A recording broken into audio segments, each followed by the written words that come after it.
Well, my let's keep it real, people. I feel it's been forever since we chatted. I did take a little summer break. You understand. I hope you did too. But don't worry, we're back with an awesome, amazing guest. But before I bring in Mike Kaeding, I want to tell you a little bit about him. Mike Kaeding is the husband to Alyssa and the father to Claire and Emma and CEO of Norhart, a $200 million residential real estate company that designs, builds, and rents apartments. Norhart's purpose, I love this, is to solve America's housing affordability crisis by reducing the cost of construction. Mike, thank you so much for being on the show. Oh, thanks for having me. I'm excited to be here. I'm excited about this topic. And just so you know, I've been podcasting for over 15 years. We never had this on, ever. Anything about this. So this is going to be awesome sauce. All right, but before we get into it, Mike, I ask every guest, give me one word to best describe your past 30 days, good, bad, or ugly. Pick one word, and then why'd you pick it? Intense. Yeah, and the reason is with business, things go up and down, things are always changing. We're seeing rising interest rates have had an interesting impact on business, and we've had to pivot and change. And so that all brings some intensity, but been fun. I like it. Yeah, so I sent out to my peeps before you came on, like, what are the number one questions that you have for Mike? And believe it or not, the first thing they said, ask him how he's handling the stress in the market. And by the way, we have a lot of realtors listening in because I have a lot of friends who are realtors. Yeah, it's intense. There's so much happening right now because interest rates are rising. That means banks are pulling back. Liquidity is getting pulled out of the market, and they're giving less proceeds. And what this does, it makes real estate deals less financially feasible. And so we've seen in our market that multifamily deals have dropped by 90% in the last year. And so there's a lot of developers and a lot of groups out there that are just kind of on their heels. Like, what do we do? How do we solve this? There's a lot of puzzle pieces kind of moving as a result. We're in a good spot because our costs have always been so low, but still we're having to pivot and change. And it's exciting. It's fun. Wait, did you hear what he just said? It's exciting and fun. So it sounds like to me, you are just having a mind shift instead of like, oh my God, what are we going to do? And panicking, you're excited and fun about how we're going to solve this. Yeah, the reality is that we're always hit with challenging things. And I would actually be bored if it was too mundane, too flat, too relaxed. I actually enjoy the challenges that come up. And that's been our whole course of our whole business, is being hit with challenge after challenge after challenge. And it's not the challenges, they're not problems in and of themselves. It's how you pivot. It's how you change. It's how you learn and adapt from that. That's the whole name of the game. Okay. So I know my people are out there because we're all about mindset here. How do you shift that mindset? Did you just come out of the wound? Were you that way? Or do you work on it every day to get into that more positive mindset? Yeah, I certainly feel stressed, but your response to it is your choice. And I learned that from a fairly young age. Since it's keeping it real, my prior fiance actually broke off our marriage. And it was through that experience that really shaped me and helped me understand how we feel is kind of a direct reflection of how we choose to think to ourselves. And so that lesson in life gave me a lot more resiliency when dealing with challenges and dealing with problems. So that's one part of it. The other part of it is just to remember like where you're going in life. For me, ever since I was young, I've always wanted to make a meaningful, positive impact in the world. And that's always been my dream. And my dad passed away relatively young, and that reminded me how short life really is. And so for me, yeah, we're getting hit with challenges every day. But that's okay. That's part of the journey that we're on. And if we stay focused on what the long-term vision, making the impact, solving housing affordability, like you just realize this is just part of the game. This is just day-to-day life. And you become more okay with it when you have that kind of perspective. I want to dive a little bit more into, because you were very honest on one of your sites about what happened when your dad unexpectedly passed away. Yeah. It ended up creating all these new possibilities because of your, I don't want to put words in your mouth, but naivete. I didn't know what I was doing. The city shut me down. And so I just created new things. I think everybody could learn about that no matter what their profession is. So let's talk about it.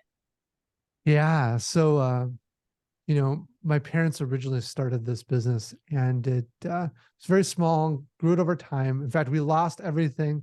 My dad got kidnapped in Peru. Some crazy stories there. But eventually, We'll get back to eventually, that. Okay. yeah, eventually, it grew to kind of a decent small business. And I went off to school and I wanted nothing to do with the family business. Oh, Yeah. And I yeah. really wrestled with my own ego on that because deep down, I didn't want people to think it was given to me. And I what get I, it. I get that. Yeah. yeah. And so what I realized though is that like long term, I wanted to make this impact. And so if I really want to make that impact, why not take this small opportunity and grow it to the point that can have that level of impact? So I worked with my dad for a couple of years, and then my dad one day basically unexpectedly passed away. I Hmm. remember him coming into the office or we had a call from our bank saying that, hey, these checks are bouncing to your employees. Like, this is literally never happened in my entire career.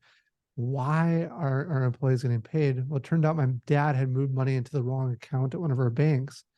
So we had him come in to address that and fix it. But I had him sit down to write this check and he couldn't even write the check. Like, he was having a stroke. We didn't know it at the time. I gotcha. And yeah. So we went home with them that night. I made sure everything was okay. The next morning, my mom called frantically and said, "This something is not right." And so I went over there, and within hours, he just wasn't with us anymore. Oh, wow. But what was interesting there, so you have these big challenges in life. It's how you look at them that really matter. Mindset, as you talk about. And so I lost my dad, but there was sort of an opportunity. There's a positive spin to this, and that I didn't know much, right? I didn't know how this industry was supposed to work. And so we could start questioning everything. And it's in that questioning, in that willingness to change things that enabled us to start doing things that other people weren't doing in our industry. And so here we were able to take this really terrible moment and shift it to actually accelerate and leverage things that we couldn't have otherwise done before. That's the best. I mean, to me, I want to plaster that everywhere. Hmm. That you didn't know what to do. You didn't know you were doing it the wrong way. And it's, I think about people saying, this is the way we've done it. We've done it that way for so many years, and they can't break out of the mold. Well, you didn't have that. You didn't know. I don't know. And because of that, look at, oh my God, that's unbelievable. Yeah, Now, it drives me nuts when people think that way. And I think there's so much fear in trying something new. But what I've learned is that as we get older, we are fearful of starting something new because we're afraid of how people might perceive us, that we're not that good at it. And the truth is, whenever we start something new, we're terrible. But as kids, we're born, we can't walk, we can't talk. I have a 5-year-old daughter. She is brave at everything because she has no idea about this notion of being good at something. So why do we lose that bravery as we get older? I think, again, it's that fear of what people might think. But another key thing that I've learned is to get really comfortable being uncomfortable in that state of failure, because it's in that failure, in those early stages, in those early days, where you're really going to learn. One of my favorite studies, they took a group of individuals and split them into two different groups. One group, they were both going to make clay pots. One group was going to make the best clay pot that they possibly could. The second group was to make as many clay pots as they could. Well, as you might expect, the first group, their first pot was better than the second group's first pot. But here's the magic.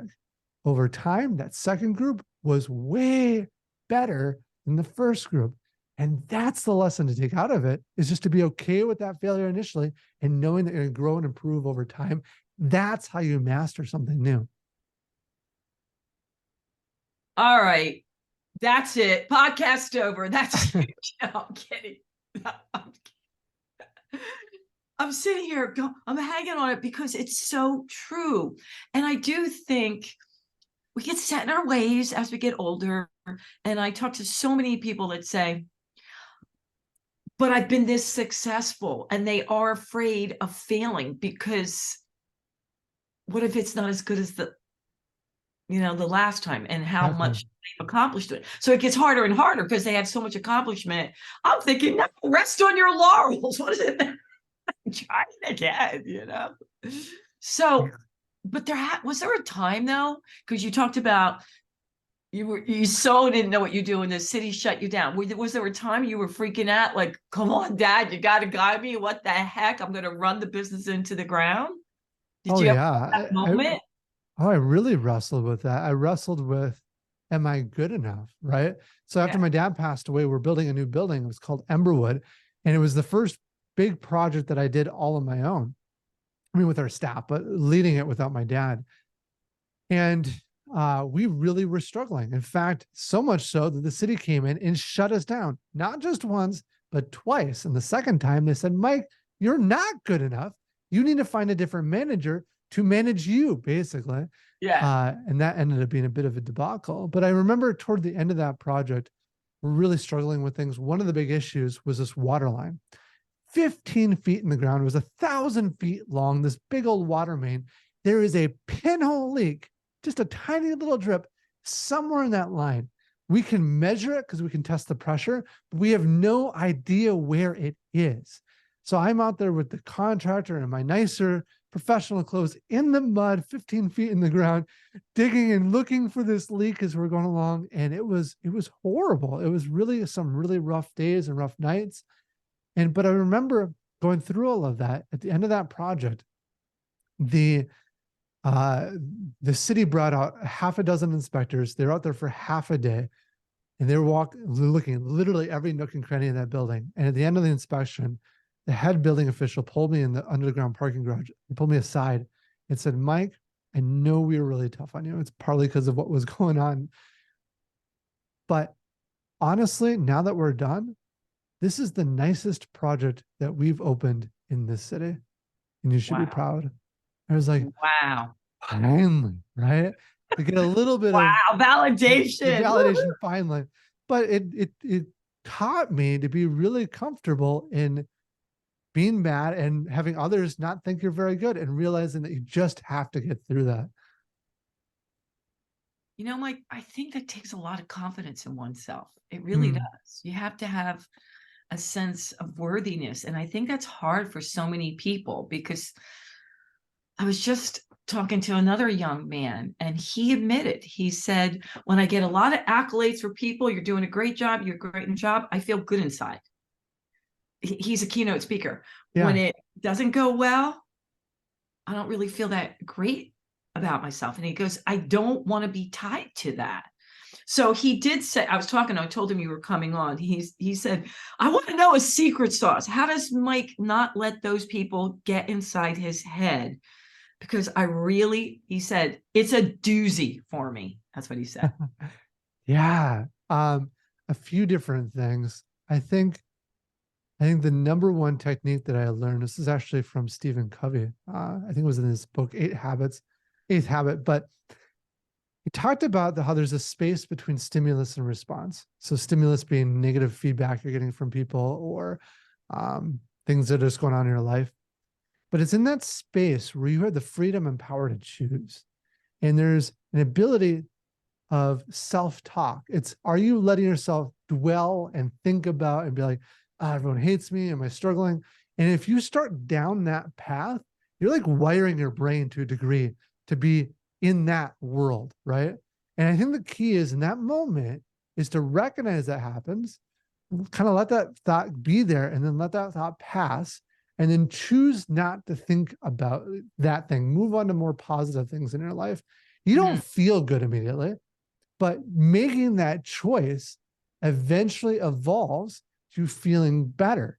And here's the power of all of that: is you do that more, it becomes like a hardwire in your brain that gets more and more comfortable. So those initial negative stimuli don't impact you as much. They still do. It still hurts. And another technique that I've kind of learned, we've started my daughter wanted to start a YouTube channel. She got really passionate about it. So we started it. And last week we were on the radio, we were on TV it's really kind of grown quite substantially.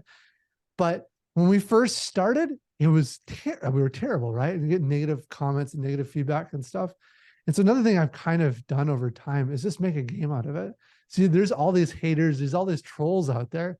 Yeah. And I've kind of had fun by just killing them with kindness because they're not half expecting it. And like, oh, dude, Mike, you're kind of goofy, or they're meaner than that. But like, hey, Yeah, you're an idiot, or you're not thinking about this right, or what have you. And I'm like, oh, actually, that's a good perspective. Thank you for pointing that. I hadn't thought about that perspective. And if you do that, it totally catches them off guard. It makes it a little bit more fun. And then it becomes kind of a game for me. 101, how to handle a bully. That's the truth, right? Oh, I never thought of that. I am a doofus, but thanks for pointing. You just took the wind out of their sails, right? I mean, now Yeah. we're going with that. What a great lesson for your daughter, too. Okay. Yeah. Oh, Mike, these are such valuable words of wisdom. I'm going to run out of pages. Okay. I love this. This is near and dear to my heart. And I 100% agree with you. It's been my philosophy. Hire the best people. Now, I want to talk about that because I did not know this statistic. Where were you 30 years ago? The best people outperform the average by 2 to 10 times. So they are less expensive. Come on. Absolutely. This is not something I invented. I've learned this from much stronger leaders. Actually, this came from the Netflix founder. But I read Really? his book. It's sort of the right. What was that? It's really the Netflix founder? That's where you got this information? Yeah, Reed Hastings. I didn't know him personally. I know lots of cool people. I don't know him personally. I happened to read his book. I'm going to get But I happened to read his book at the right time in our company's growth. And we were struggling substantially because, frankly, looking back, we just weren't hiring the right people. And he talks about this notion of hiring the very, very best. And it's a game changer. And when we talk about the best, I really do mean the best. Today, we will fly people in from other states to come work during the week, and we fly them home on the weekend. One of our staff members in 2007, Steve Jobs announces the iPhone. Steve Jobs walks off stage, and our employee walks on that same stage following Steve Jobs. In fact, 15% of our staff are international because those are some of the best people in the world at their niche or whatever they're doing. And the immediate response I get from people is, dude, that is expensive. That will never work for me. And honestly, it is expensive because part of doing that is you got to pay them top of market to get the best people. But what most people fail to realize is that the best perform 2 to 5 to 10 times as much as the average. And I learned that from Reed Hastings' book. And now I have seen that in real life for myself. And so instead of looking at it as a cost per person, look at it as a cost per what they produce. And when you look at it from that perspective, those people are actually the least expensive. So the business leaders who feel they can't afford to hire the best, my response is you can't afford not to. Mike, that's awesome. Yeah. That's awesome. And I don't know anything about that man, but I'm going to get his book. You know? No rules. One of the best books I've ever read. I'm going to get that book. Okay. So let's back up a second. You fly people in and out because they're the best. Yeah. So no virtual or some virtual, but sometimes you need them in person. I need to know the philosophy here. Yeah. So it varies depending on the position. So one of our philosophy, let me back up one step. The number one most important thing we do once we find the right people is build the right culture. And there's so much that goes into that. One little small component is providing a tremendous amount of freedom and flexibility. People can choose how, when, where they work. It's totally okay. So for most of our staff, they work remote.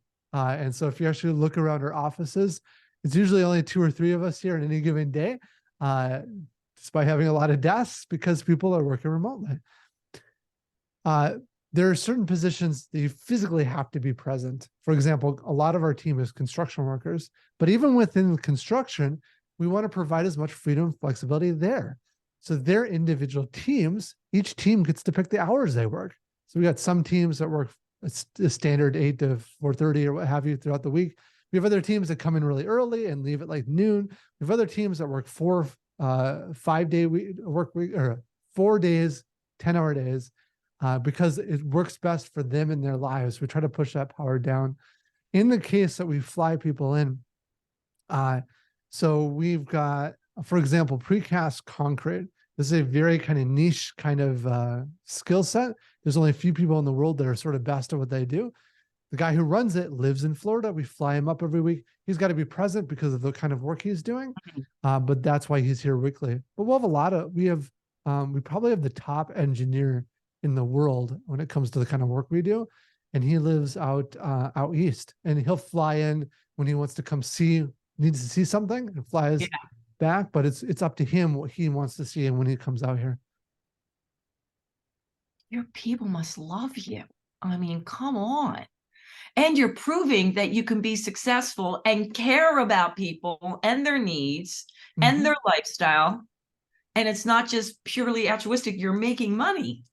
Yeah, I would say you can't change an industry unless you care about the people involved.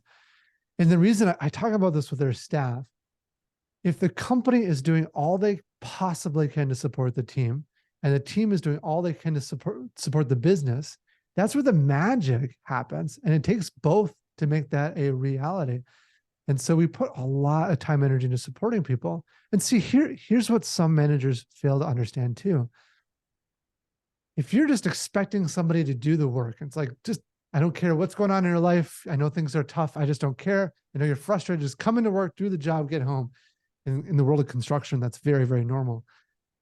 You have got their hands, right? They're coming there, they're swinging the hammer. You don't have their heart. And here's the thing, you can't change, you can't invent new things, you can't discover new ways to do things unless you have their full heart behind what they're doing, because it's only in that level of creative thinking and passion and drive that new innovation happens. And I see this all the time within our team. I was talking to our PR guy yesterday, and we're working on like raising capital, a number of things within the business. He's in PR. He has that's not his job to do any of this other kinds of stuff.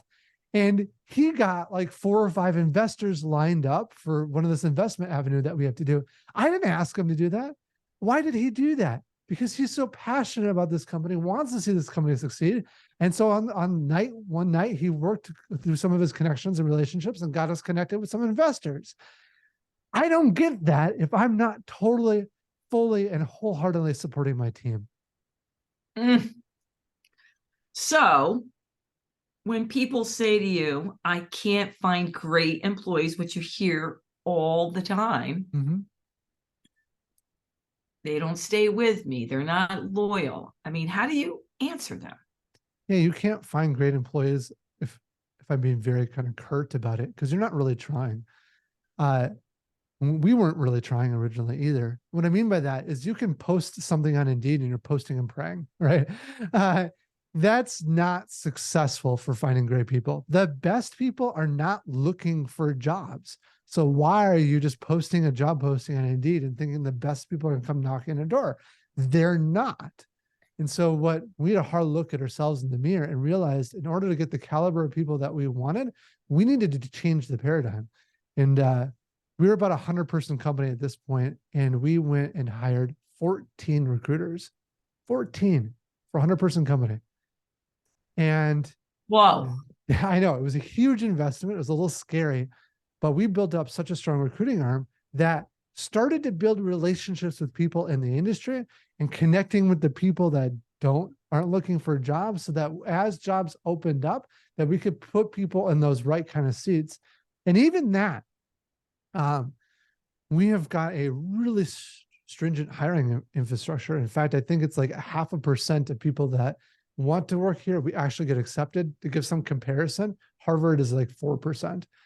And then, even when people do come in, a lot of the people, not all the positions, but a lot of the positions will actually do a trial period. We'll be very upfront and say, we think you're the right person, but we don't know for sure until if we get some time working together. So they come in for a trial period. It's usually about 2 weeks. At the end of the trial period, the people that they're working with, their coworkers on their team, they make the decision if that person is at the caliber of person that they want to work with or not. It's not me, it's not HR, it's not the leadership, it's your coworkers. Because at the end of the day, like that's what keeps people. People don't leave because of people join a company because of the reputation or maybe the pay or the benefits. That's not the reason people leave. People leave because of their interaction with their coworkers and their manager. So it's really important that the people that are working with are awesome at that same kind of level. And so, yeah, we do a lot in that hiring process. Mike, do you teach courses in this? Maybe I should. That'd be fun. I'm serious. I talk to other business leaders, not courses, but workshops, speaking engagements on your model and how it's successful. It's so freaking needed. It's so, Yeah. it really is. Oh, all right. I better get into a few of the real estate questions or my peeps are going to kick my butt. So, the number one thing that real estate agents get wrong, my friend said, please, oh, please make sure you ask that question. Interesting. The number one thing real estate agents get wrong.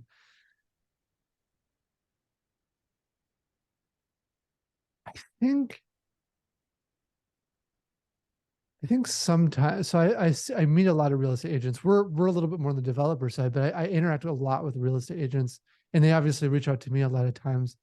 I think one thing that I see sometimes agents get wrong is they're really focused on the dollars and sometimes not as deeply on the relationship.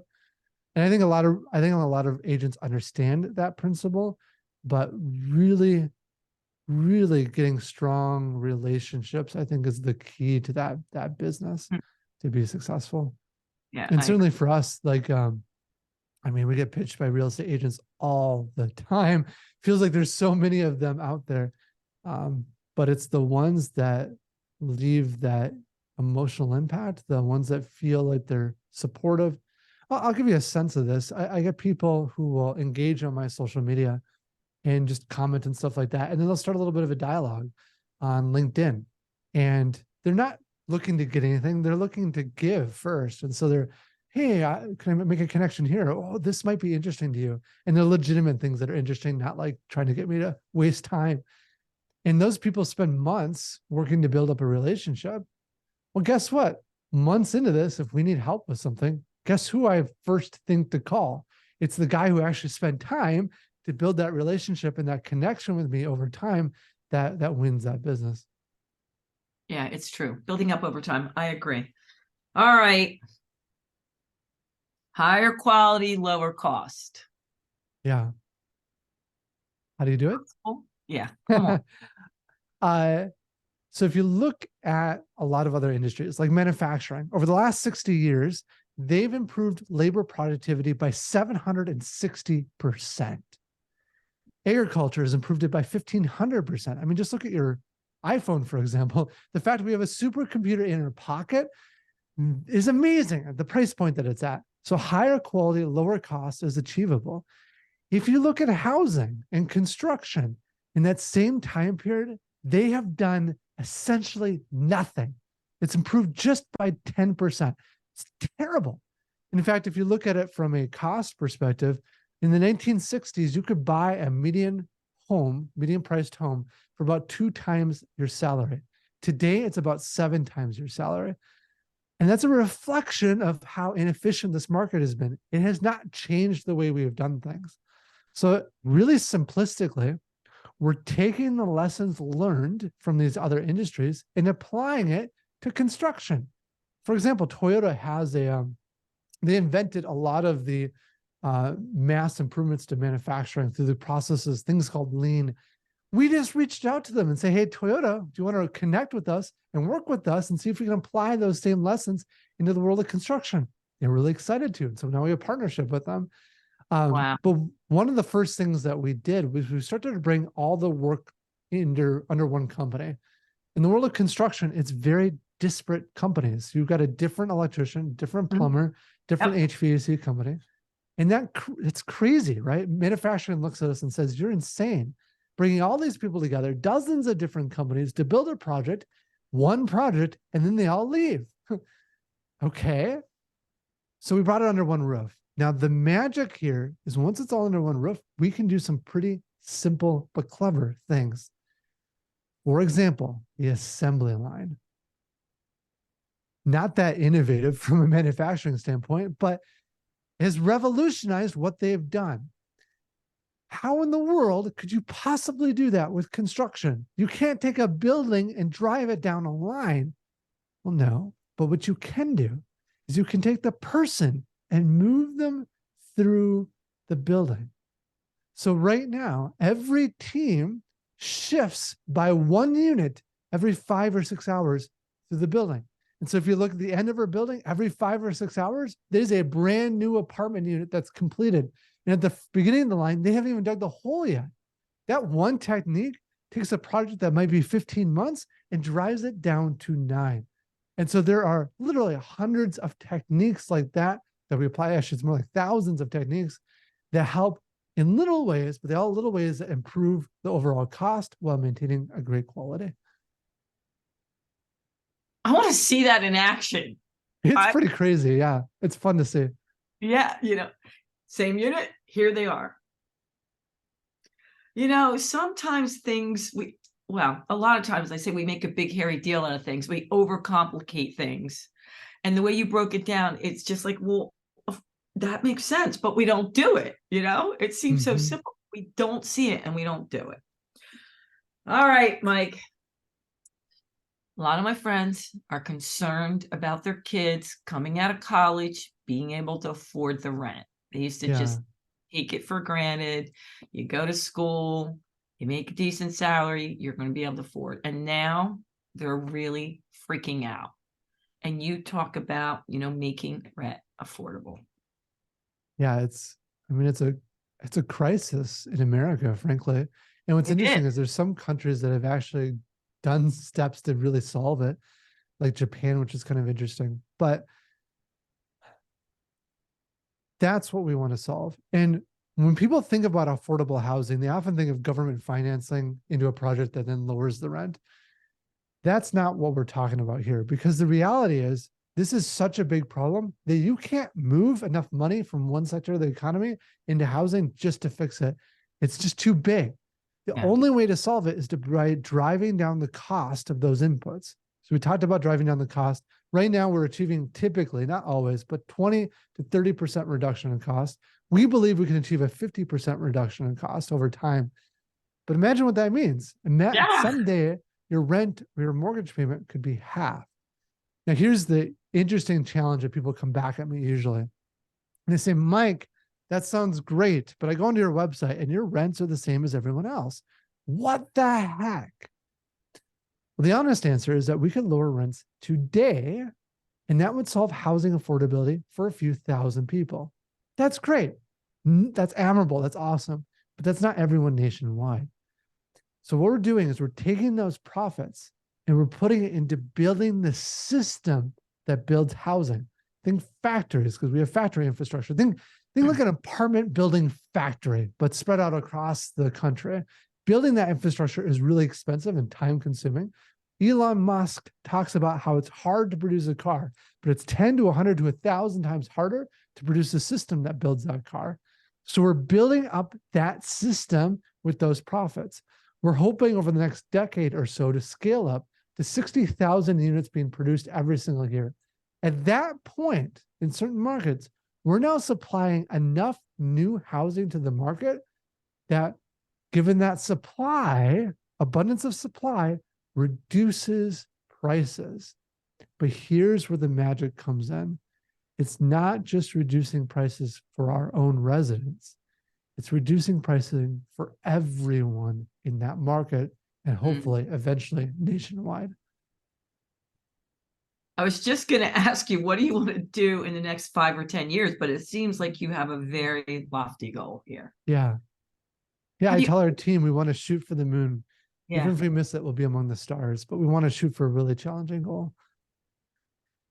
So how do you balance, because the first thing out with, which is unusual, which I loved, your bio was, I'm a father, Mm. I'm a husband.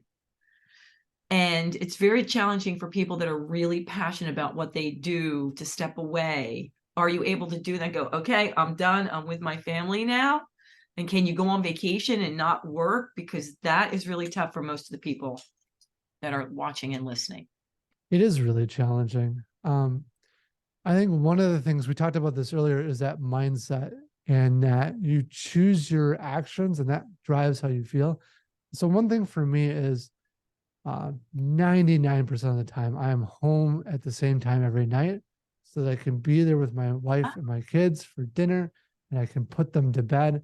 And I could have a really tough day at work, but my first response when I open the door is, hey, Claire Bear, right? I bring the energy and support where they feel loved and cared for in that moment. Um, and I think that's important, right? And again, I'm choosing, I could feel bad inside, but I'm choosing my reaction. And what's pretty magical, when you bring the energy and then your daughters bring the same energy back, it doesn't take long. And a bad day at work starts kind of disappearing and you start feeling good about life again. And so that's a real value in my life too. So I think for me, there's tangible points every single day that I know I'm spending with my family and kids. Because the reality is there's a lot of time I spend within the work. So I have always got that set aside. Kind of a surprising thing that's happened is that if I can find ways to marry the two, where I'm living both out fully, that's always exciting to me. And Mm. so the YouTube channel, because my daughter wanted to start that, I didn't think much of it at the time, but that's turning to have a positive impact in the business too. So it becomes a fun kind of engagement thing that my daughter and I doing. Like I mentioned, we got on the news last week, we're on live radio, we're on this newspaper. That's what that's turning out to be. But it's a really fun activity that my daughter just loves. She loves like spending all the time together and creating these videos. And now it's also having a positive impact on the business because as we're raising money from investors, they get to know us on a more personal level because of the YouTube channel. So it was sort of serendipitous. I didn't expect that, but it's becoming sort of a neat way to marry the two worlds. How old's your daughter? And is it Claire? Which one is doing it with you? Yeah, well, both of my daughters, but Claire is more the instigator. She's 5 years old, and my younger one is 3. Wait, So the she's 5 and she's like, we need to do this, Dad. Oh my. yeah, she's pretty driven. The video we did last week that we got on the news for was we filled a dump truck full of candy and then drove around the neighborhood, giving out, like, because her whole thing was she saw the ice cream truck come by and she's like, Dad, why isn't there candy trucks? Like, I don't know, why not? Let's create it. And then we ended up donating it to the food shelf. The video isn't out yet, but it's really, I Oh saw my a draft God, of I it this can't morning. It's wait. really cool. It's what, a dump truck filled with candy? Or what did you fill with candy? Yeah. So we took one of our dump trucks from the construction site, full size giant dump truck. Uh, we didn't, here's a little secret. We didn't actually fill the whole thing with the candy. It would have been $100,000, but there was 1,000 pounds of candy and we put it all on the top. So it looks like it's full of candy Oh and my. 1,000 pounds of candy. We spent 45 minutes throwing candy off of that truck as fast as we could. And you had no dent. Oh, I love, oh God, you're gonna have so much fun. I can't wait to see what you guys come up with. Yeah. That is a hoot. Yeah. And I love the fact that you said you did it because your daughter wanted to do it. You had no idea it was going to positively impact the business. Yeah. And it's the best. Like, I saved this for last because I think this is a really important point. Feedback is a gift. Yeah. I want to dive into that because I had one employee tell me, Sandy, whatever way you want to put it, I've never, ever could handle even the most sandwich sugar coated feedback unless it was like, Mm. you did great. You did great. So I want to hear what Mike has to say. You know, this is probably one of those things that changed me and my ability to lead more than anything else. Because I didn't start off with all this knowledge. Like everything I'm talking to you, I didn't create it, right? I learned and I got feedback from others along the way. And so I've really tried to take the approach of I want to learn and grow as much as I can and improve. So I'm always asking to get feedback. we do a few things within the business. And one interesting one is 360-degree feedback. Every single team once a year will do an offsite meeting. There's a lot that goes on that meeting, but there's 2 or 3 hours that are spent where that team goes around one at a time. It's eye to eye, person to person, and you share with them what they're doing well and what they're not doing well. And most people, this is a bit terrifying, right? You start off in this like point of fear and ignorance because you don't know what you don't know. You're afraid of what's coming. It sounds awful, frankly, to most people. And then what happens during the meeting is there's this point of pain and vulnerability. It is hard hearing that feedback. And it's hard to be open and be like, no, you're right. I do act like that. I appreciate you pointing that out. The magic happens after that. And what you realize in the moment is that everybody already knew your shortcomings, right? They didn't have to tell you. They already knew it. They're already thinking it. This is the first time you're realizing it. But despite that, they still accept you for who you are. And that's where these teams go from just being a collection of people to being like a deep-seated, truly connected, like Navy SEALs level team that's got that bond. And I tell our teams all the time, that moment is probably the single biggest gift that you'll ever receive in this company. And I say people are afraid of giving and receiving feedback, but what you're doing by not giving someone feedback that they would benefit from is you're robbing them the opportunity to grow. And I turn that and I say, dude, if you're not giving me feedback that I need to hear, you're robbing me the opportunity to grow. Don't rob me of that opportunity. Give me that feedback. And people literally do all the time. But because of that, I can become a better leader and supporter of them. And so it's been a tremendous value to my life. I just want you to know, Mike, so many leaders, not even in your profession, are going to want to come and hang out with you and learn your system. I'm surprised you don't have people following you around right now. Yeah, well, we have a lot of followers on LinkedIn and stuff, but yeah, maybe we should. I mean, seriously, it's mind-blowing. And like I told you at the beginning, I've never had anybody in this arena in over 15 years, but no one has broken it down so concisely as you have, not just for the real estate business, but for any business. Yeah, I appreciate that. Yeah, And for any, it's not. and yeah, it's just mind-blowing. And I've owned health clubs my entire life, and I just sold them all in 2019. And a lot of what you're saying, I was already doing it innately, but it really would have been nice to have someone to brainstorm with you. Like this doesn't make sense. That, I don't know, that doesn't sit right with me. And I used to always get slammed for like, you overpaid for the industry, but people in the health club industry, they usually leave constantly. People didn't leave me, but It's there's awesome. yeah. But even though I do a lot now, I'm getting antsy to build another business. Like, I don't know what it's because I miss managing and working with people, like a lot of people. So now I'm like, I gotta go see Mike and get some of these facts down before I go into my next venture, but whatever it is. I love it. And that's the reality too, right? Like none of this is me. It was all standing on the shoulders of giants. This is learning from people that have been there and have failed and can give me that insight so that I can be a better leader as a result. I agree. I didn't take any, I was a dance major, got my master's in exercise phys, but I had the who's who I trained, and they were my mentors, and I would just suck up everything they told me.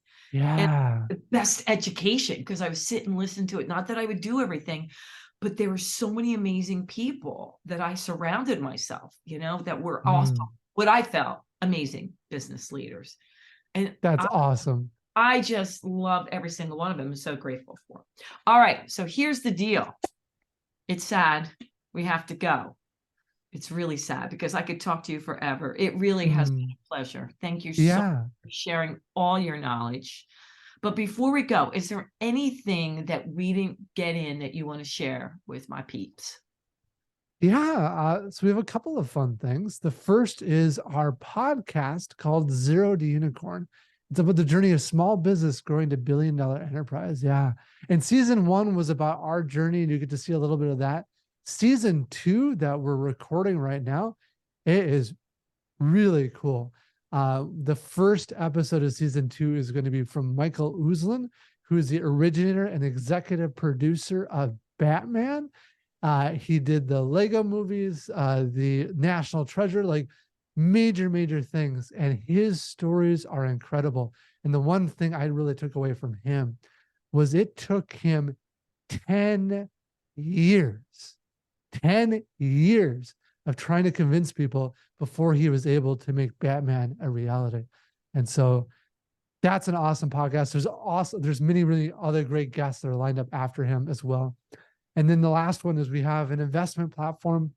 If anyone's interested in getting behind us and investing with us and earning a great rate of return, you can visit our website, norhart.com. That's NORHART.com.